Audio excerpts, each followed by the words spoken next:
सदगुरु बिराजिए कथा कहूमती अनुसार प्रेम सहित आवाहन करूं पधारिए माँ भगवती के साथ। आइए विश्वामित्र वशिष्ठ वाल्मीकि और व्यास मानव मात्र के हृदय में भर दो प्रेरणा अपार, भर दो प्रेरणा अपार। बोले सद्गुरुदेव की, प्रज्ञा पुराण की, युग ऋषि युग व्यास की। प्रज्ञा पुराण આજનો ચોથો દિવસ હિમાલયની એ કંદરાઓમાં ઉપસ્થિત જ્ઞાન પીપાસુઓ, અનેક ભદ્રજનો, સંતો, ઋષિઓ, મહાપુરુષો, સેવકો, સાધકો, મહામુનિ, આચાર્ય શ્રેષ્ઠ પોતપોતાનું સ્થાન લઈને બેઠા છે. ચારે બાજુથી મંદ મંદ પવન લહેરાઈ રહ્યો છે. પોતપોતાની જિજ્ઞાસાને વ્યક્ત કરતા અનેક જ્ઞાન પીપાસુઓ સમાધાન શોધવાનો પ્રયત્ન કરી રહ્યા છે. આજના ચોથા દિવસ દેવ સંસ્કૃતિ દિગ્વિજય અભિયાનની વાતને યાદ કરતા પરમ પૂજ્ય ગુરુદેવે આત્મજ્ઞાન એવં અજસ્ત્ર અનુદાન વરદાન નામના પ્રકરણમાં યુગ ઋષિ આપણને બતાવવા જે માંગી રહ્યા છે. પ્રજ્ઞા સત્રના આજના દિવસને યાદ કરતા સર્વપ્રથમ પ્રશ્ન એ થયો, પ્રજ્ઞા એટલે શું? કાલે એક નાની દીકરીએ પ્રશ્ન કર્યો હતો કે પ્રજ્ઞા એટલે શું? પરમ પૂજ્ય ગુરુદેવ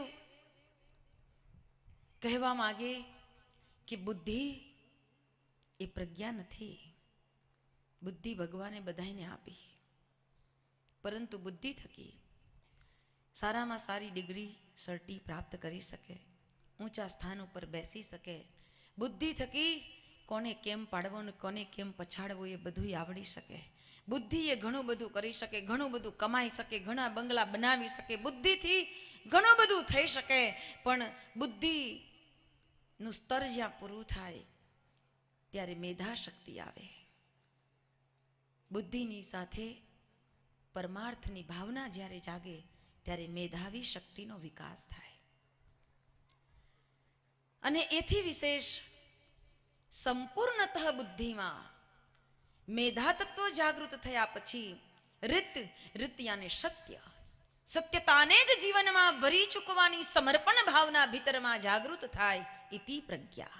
જેને જાણ્યા પછી એને બીજું કાંઈ જાણવાનું બાકી રહેતું નથી. બુદ્ધિનો એ ભાગ કે જેમાં માત્ર ને માત્ર નિર્મળતા છે, ન કપટ, ન છલ, ન દંભ, ન કદી ક્યાંય, બિલકુલ નિર્મલ અવસ્થા. ઇતિ પ્રજ્ઞા. સતતત્વથી ભરેલી એ ઋતુંભરા પ્રજ્ઞા સૌના ભીતરમાં છે. જાગૃત કરવાની જરૂર છે. પરમ પૂજ્ય ગુરુદેવે એ પ્રજ્ઞાની વ્યાખ્યાને બતાવતા સરળ ભાષામાં એમ કહ્યું અને આપણને સમજાવવાનો પ્રયત્ન કર્યો.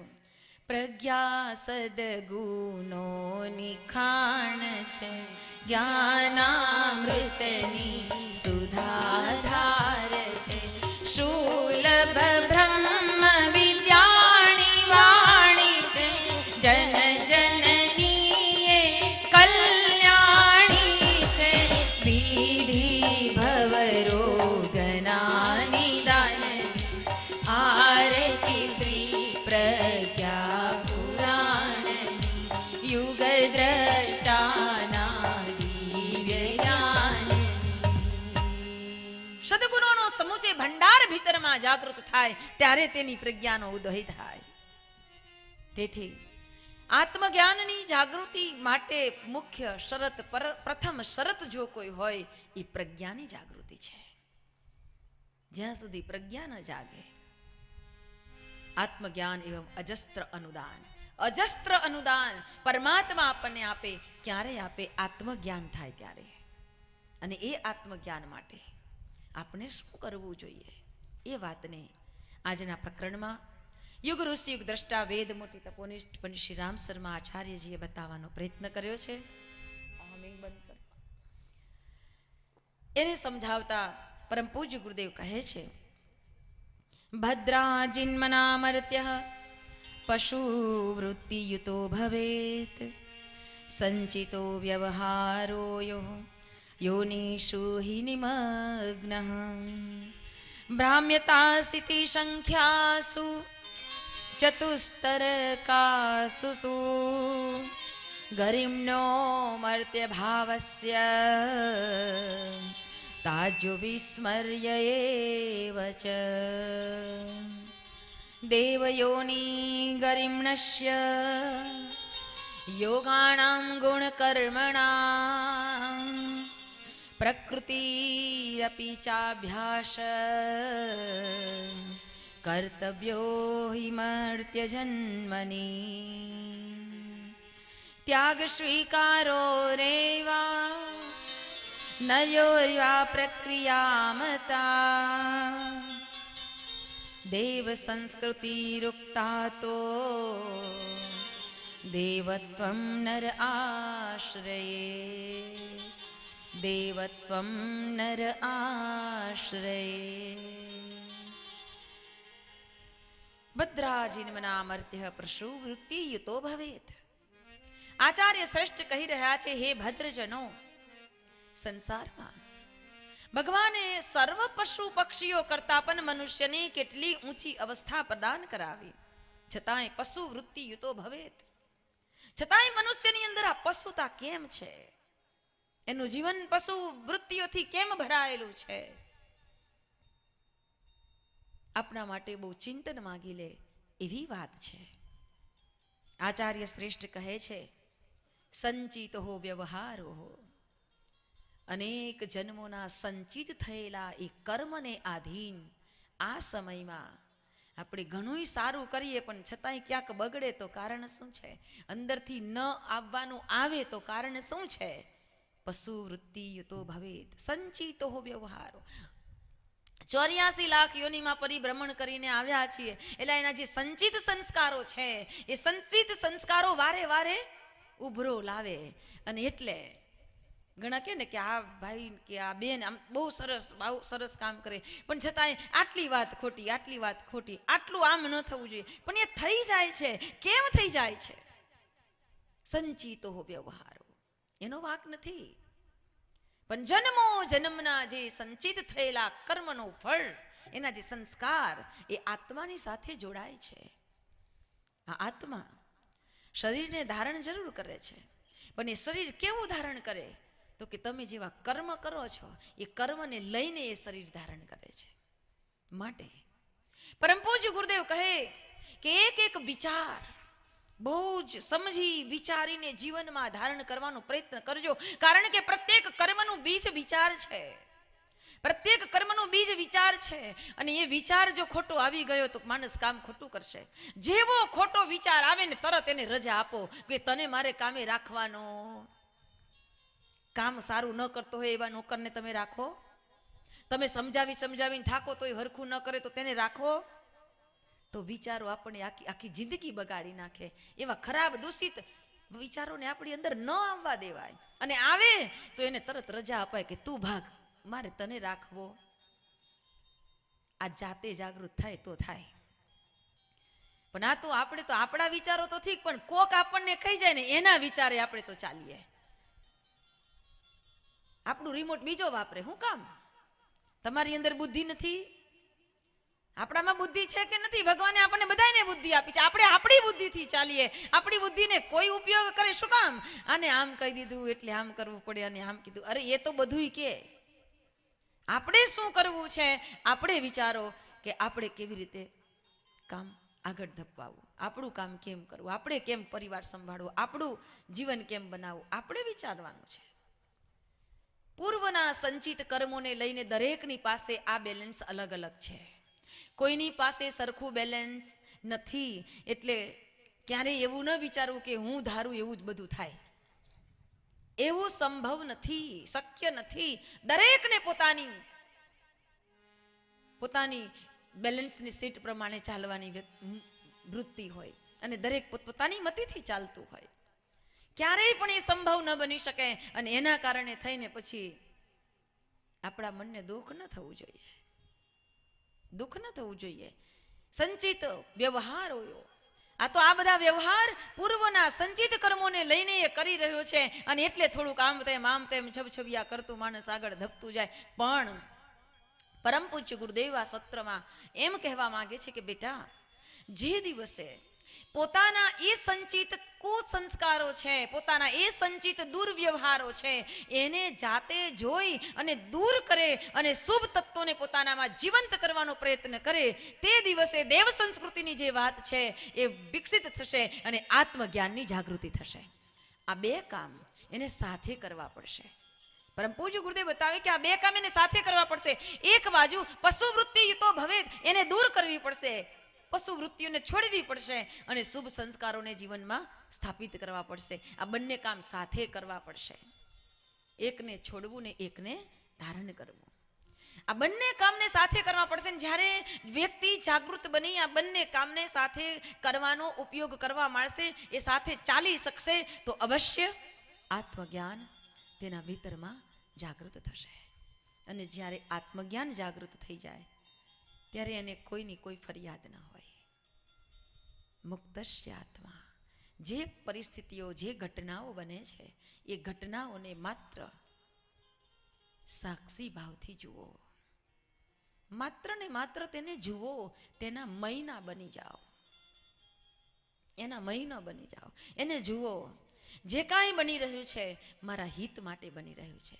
જે કાંઈ થશે મારા હિત માટે થશે. જે થઈ ગયું એ મારા હિત માટે થઈ ગયું. આ ત્રણ વાક્ય જે હૃદયમાં લખી રાખે ને, એને આનંદ જ હોય. એને આનંદ જ હોય. જે બની ગયું હિત માટે બની ગયું, બની રહ્યું છે હિત માટે બની રહ્યું છે, બનવાનું છે હિત માટે બનવાનું છે. બસ આટલી વાતને હૃદયમાં ધારણ કરો તો ઘર પરિવારમાં જે કોઈ તકલીફો ઊભી થયા કરે, એ તકલીફોને લઈ અને આપણે પ્રભુ પાસે જઈને જે રડીએ, રોદના રડીએ કે આમ થયું આમ થયું, જરૂર નહીં પડે.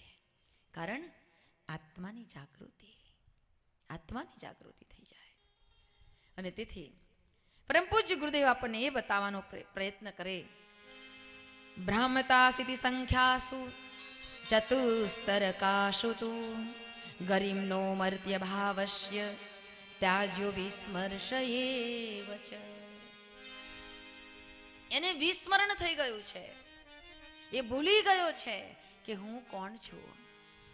હું કોણ છું એ ભૂલી ગયો છે. ને ભૂલી ગયો છે એટલે એની ઓળખ કેવી રીતે અપાય? આ કાકા, આ મામા, આ દાદા, આ માસી, આ ફોઈ, આ ફુવા, કે આ ત્યાં આ દેરાણી, આ જેઠાણી, આ માં છે, આ બાપ છે. આ ઓળખ થઈ ગઈ. આ ઓળખ માત્ર ને માત્ર જીવનના વ્યવહારને ચલાવવા માટે છે. બાકી તો જે આત્માની સાથે આપણું જોડાણ થયું છે એની સાથે આપણું કોઈ પણ પૂર્વનું લેણદેન બાકી છે, એટલા માટે જોડાણ થયું છે. એ આત્મા તમારી પાસે પતિ બનીને, પિતા બનીને, મા બનીને, બાપ બનીને, દાદા બનીને કે દાદી બનીને કે ફોઈ કે કોઈ પણ રૂપે આવ્યો હોય એ આત્મા, પણ એ આત્માનું આપણી સાથે જેટલું લેણદેન હશે એટલું આપણે પૂરું કરવાનું છે. માટે દરેક વ્યવહારો સ્મૂથ બને એવો પ્રયત્ન કરીએ. સ્મૂથ બને એવો પ્રયત્ન કરીએ. દેવયોની ગરિમનસ્ય યોગાનામ ગુણકર્મણામ. આ તો દેવયોની છે. આ મનુષ્યની યોની મળી એ તો દેવયોની છે.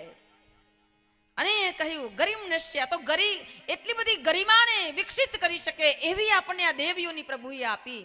અને આવી દેવયોનીને પ્રાપ્ત કર્યા પછી પણ પશુતાને ધારણ કરીને જો આપણે ચાલીશું, પેલા પશુઓની અંદર જે હોય વૃત્તિ, એવી વૃત્તિ જો આપણે લઈને ચાલીશું તો આપણામાં અને એનામાં કોઈ ફેર દેખાતો નથી. અને એટલે જ ભગવાને જ્યારે સૃષ્ટિનું નિર્માણ કર્યું ત્યારે ઘણા બધા પશુ પક્ષી જાત જાતના બનાવ્યા, કરોડો સંખ્યામાં બનાવ્યા, પણ બધા જ બનાવ્યા એ કેવા બનાવ્યા? આડા બનાવ્યા. હવે ભગવાનને વિચાર થયો કે બધા આડા, તો આડાને સીધા રસ્તે કોણ ચલાવે? ખૂબ મંથન કર્યું, કાંઈ ધ્યાનમાં ન આવ્યું. છેવટે ભગવાનને પોતાના સ્વરૂપનું નિર્માણ કરવું પડ્યું, મનુષ્ય બનાવ્યો. અને મનુષ્યને કેવો બનાવ્યો? સીધો બનાવ્યો કે આ બધાયને તું સીધા રસ્તે ચલાવજે, આ બધાયને તું સીધા રસ્તે ચલાવજે.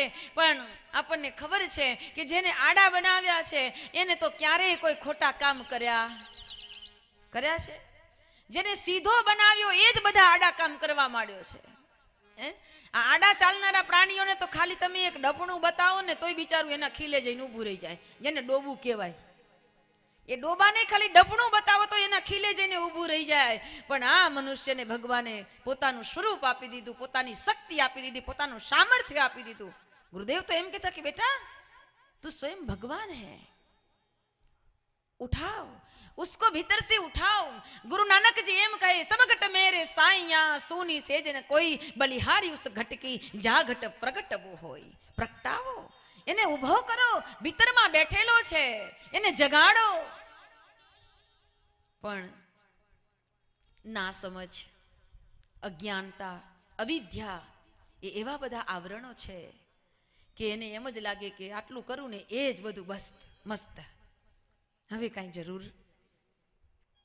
જ્યાં જગાડવાની તૈયારી, જાગવાની તૈયારી થાય ને ત્યાં એ પાછો પછડાઈ જાય. ફૂંક માર કરીએ ત્યારે અવશ્ય રાખ ઉડી જાય અને અંદર રહેલો અગ્નિનો ધધકતો દેવતા જાગે. આપણને ખબર છે એમ નિત્ય નિયમથી દરરોજ ફૂંક તો મારવી જ પડે અંદર, અને ફૂંક મારતા એ રાખને ઉડાડવી પડે. પણ રાખ ઉડી જાય તો આપણને એમ થાય કે ના ના આ તો રહેવી જોઈએ, એ ઉડાડવાની ગમતી નથી અને એટલે તકલીફ થાય. દેવ યોની ગરિમણસ્ય યોગાનામ ગુણ કર્મણામ. આ તો યોગને અનુરૂપ યોગાનું યોગ આપણને આ દેવ યોની પ્રાપ્ત થઈ. પ્રભુની કૃપા કહો કે ગમે તે કહો, ગુણાણામ ગુણ કર્મણામ.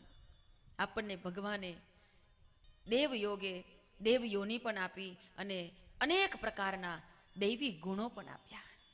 આ દૈવી ગુણો આપણા ભીતરમાં પડેલા છે, પણ દૈવી ગુણોને આપણી અંદર જ કોઈ એમ કહેતું હોય કે મહાભારત તો થઈ ગયું, થઈ નથી ગયું, ચાલુ જ છે. હજી મહાભારત ચાલુ જ છે, આપણા ભીતરની અંદર ચાલે છે. દરેક વ્યક્તિનું આ શરીર, આ ક્ષેત્ર એ કુરુક્ષેત્ર છે.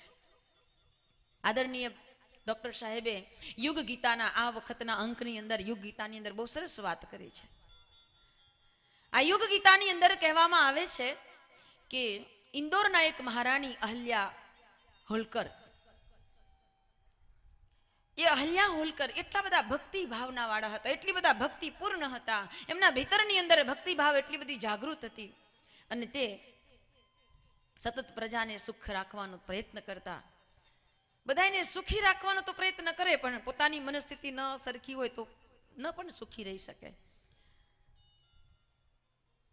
અને આ અહલ્યાબાઈને એક દિવસ એમ થયું, બહુ ભણેલા ગણેલા નહોતા, પણ આમ મનથી હૃદયથી પ્રભુને ખૂબ ચાહતા, પરમથી પ્રેમ કરતા. અને તે એક દિવસ એમના મનમાં એમ થયું કે લાવને ગીતાનો આટલો બધો પ્રચાર થાય. અમારા ગીતાબેન નહીં હો, ભગવાન શ્રી કૃષ્ણએ બોલેલી ગીતા. ગીતાનો આટલો બધો પ્રચાર થાય તો એમાં કંઈક તો રહસ્ય જરૂર છુપાયેલું છે. મને પણ આ ગીતાને વાંચવી છે, પણ હું જો વાંચીશ તો કદાચ મને બરાબર નહીં સમજાય. એમને મોટામાં મોટા રાજ પંડિતને બોલાવ્યા. રાજ પંડિતને એમ કહ્યું કે તમે મને ગીતા સંભળાવો, તમે મને ગીતા સંભળાવો. રાજ પંડિત આવ્યા, ખુશ થયા કે આજે રાણી સાહેબા મારા મોઢેથી ગીતા સાંભળશે. કોઈ વિશેષ પાત્ર આપણા મુખેથી કોઈ વચન પણ સાંભળે ને તો એ આપની વાણી પવિત્ર બને, એ કહો ભાગ્ય કહેવાય.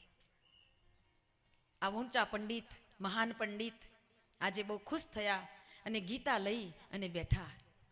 મહારાણી અહલ્યા સામે બેઠા છે આસન લગાવીને, અને ગીતાના પહેલા અધ્યાયનો પહેલો જ મંત્ર, ધર્મક્ષેત્રે કુરુક્ષેત્રે સમવેતાયુસ્તવ મામકઃ પાંડવાશ્ચૈવ કિમ કુર્વન્ત સંજય. ધૃતરાષ્ટ્ર બોલ્યા છે, ધર્મક્ષેત્રે કુરુક્ષેત્રે સમવેતયુત્વા મામકઃ પાંડવાશ્ચૈવ કિમ કુર્વન્ત સંજય. હે સંજય, મને એ બતાવો કે મારા અને પાંડવોના પુત્ર જે ધર્મક્ષેત્ર કહેવાયું છે એવા કુરુક્ષેત્રની અંદર શું કરી રહ્યા છે, મને તું એ બતાવ. જ્યાં હજી આ એક શ્લોક વંચાયો અને ત્યાં તો મહારાણી અહલ્યાબાઈ એમ કહેવા લાગ્યા, બસ હવે સમજાઈ ગયું, મૂકી દો ગીતા. આ એક જ શ્લોક, આ એક શ્લોક મહારાણીએ સાંભળ્યો અને કહ્યું કે હવે તમે ગીતાને મૂકી દો. એટલે પંડિત કહેવા લાગ્યા, અરે રાણી સાહેબા, હજી તો આ ધૃતરાષ્ટ્ર બોલ્યા છે, એમાં તમને શું સમજાઈ ગયું?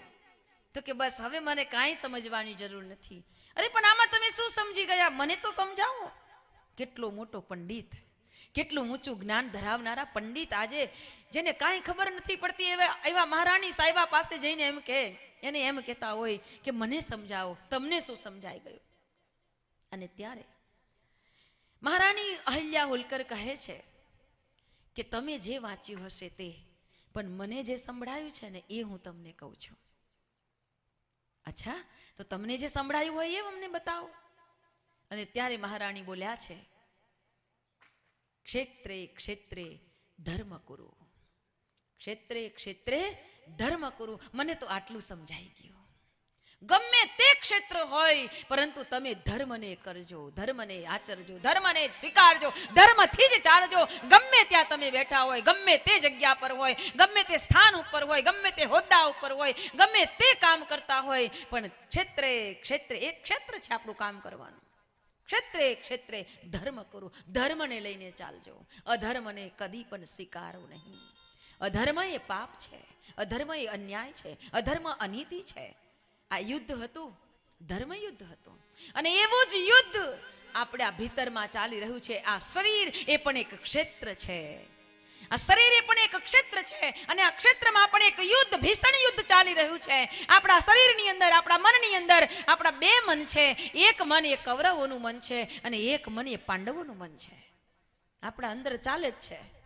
કૌરવો વાળું મન હશે ને લૂચું હશે, મનમાની બહુ કરતું હશે. આ કૌરવોનું મન છે અને એક મન પાંડવોનું છે. ભલે જતું કરો, જવા દો, હે, પણ વિજય કોનો થાય છે એ આપણા ઉપર વિચાર કરવાનો છે. આપણા મનમાં આ યુદ્ધ તો ચાલી રહ્યું છે, સંગ્રામ ચાલી રહ્યો છે. વિજય કોનો કરવો છે? આપણે કૌરવોનો તો બધે જ આપણે વાવેતર કરી દઈશું કાંટાનું. જો કૌરવોનો વિજય કરશે તો કાંટાનું વાવેતર થશે, પણ પાંડવોનો વિજય થશે તો પ્રેમનું વાવેતર થશે. કેમ? જો પાંડવોના વિજયને લઈને ચાલવાની વાત વિચારશો ને, એ જ વાતને લઈને આગળ ધપવાનું વિચારશો, તો અવશ્ય મારો ભગવાન શ્રી કૃષ્ણ યોગેશ્વર આપણો સારથી બનવા તૈયાર છે. એ સારથી બનવા તૈયાર છે, પણ એ જે સત્યના રસ્તે ચલાવે ને, એ રસ્તે ચાલવાનું સાહસ આપણું હોવું જોઈએ. એ સત્યના રસ્તે માર્ગે એનો રથ ચલાવશે, પણ એ રસ્તે ચાલવાનું સાહસ આપણું હોવું જોઈએ. કારણ કે સત્યના માર્ગ ઉપર કદમ મૂકવા એ ઢીલા પોચાનું કામ નથી, અને એ વાત પણ ચોક્કસ છે કે અસંભવ પણ નથી, માત્ર સાહસની જરૂર છે. અને એટલે જ કદાચ પરમ પૂજ્ય ગુરુદેવ એમ કહેતા કે બેટા, માં ગાયત્રી કે પાસ આતે હો ક્યાં માંગતે હો. આ ગુરુદેવના શબ્દો છે. परम पूज्य गुरुदेव कहता कि बेटा माँ गायत्री के पास आते हो क्या मांगते हो? किसी ने बंगला मांग लिया, किसी ने घर मांग लिया, किसी ने गाड़ी मांग ली, किसी ने वाड़ी मांग ली, किसी ने लाड़ी मांग ली, किसी ने क्या मांगा, किसने क्या मांगा, लेकिन क्या मेरी माँ यहाँ बैठकर सबको बंगला बांटती है, सबको हीरा जवाहरात देती है? गायत्री माँ क्या देती है? बेटा गायत्री माँ तो साहस देती है, साहस. हमारा गुरुदेव ने अमृतवाणी कहे, माँ गायत्री हमको साहस देती है. बेटा बेटा कैसा साहस देती है? जुआ खेलने का साहस देती है, शराब पीने का साहस देती है? नहीं बेटा, सत्य के राह पर चलने का साहस अगर देती है तो माँ गायत्री यही साहस देती है. અને એ સત્યના રાહ ઉપર ચલાવી દેવાનું કામ માં ગાયત્રીની ઉપાસના, મહામંત્રની ઉપાસના કર્યા પછી એ સત્યના રાહે ચાલવા માટે આપણું મન તૈયાર ન હોય ને, તો એ ઉપાસનામાં ખામી છે. એ ઉપાસના નથી, માત્ર શ્રમ કર્યો છે તમે. गुरुदेव ये पण कहता, अगर आपने मां गायत्री की उपासना से साहस नहीं ली है तो आपने सिर्फ श्रम किया है. आपने सिर्फ श्रम किया है. जिससे जो मांगना चाहिए वो मांगो, जिससे जो लेना चाहिए वो लीजिए.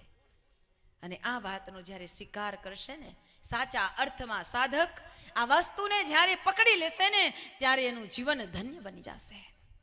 દેવ યોની ગરીબનશ્ય ગુણાણામ ગુણકર્મણામ. આપણા ભીતરની અંદર એ દૈવી ગુણો જાગે. એટલે તો મારા ગુરુદેવ ધ્યાનના સમયમાં કેટલા બધા, આજે રવિવારે ધ્યાનમાં કેટલા બધા માણસોને ધ્યાનનો લાભ મળ્યો. કેવા સરસ શ્રદ્ધાળુઓ આવીને બેઠા હતા રવિવારના સામૂહિક ધ્યાનમાં. એમાં મારા ગુરુદેવ આપણને કહે, સાધક સવિતા એક, ભક્ત ભગવાન એક. આહા,